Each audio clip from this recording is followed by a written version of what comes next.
একটু তুলে দেখাই।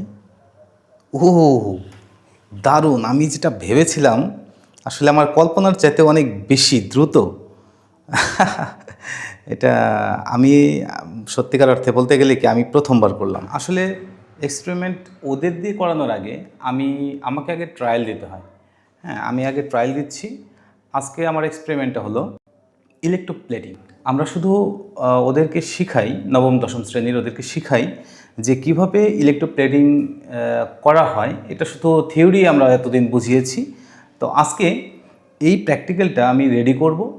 ওরা নিজের চোখে দেখবে, নিজের হাতে করবে যে কিভাবে ইলেকট্রোপ্লেটিং করতে হয়।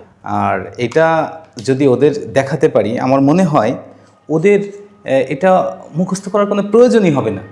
ওরা যখন নিজের হাতে এক্সপেরিমেন্টটা করবে, নিজের চোখের সামনে এক্সপেরিমেন্টটা দেখবে, আমার মনে হয় এগুলো আর মুখস্থ করার প্রয়োজন হবে না। ঠিক আছে, সবাই ভালো থাকবেন আর অ্যানালার সায়েন্সের পাশেই থাকবেন। ধন্যবাদ।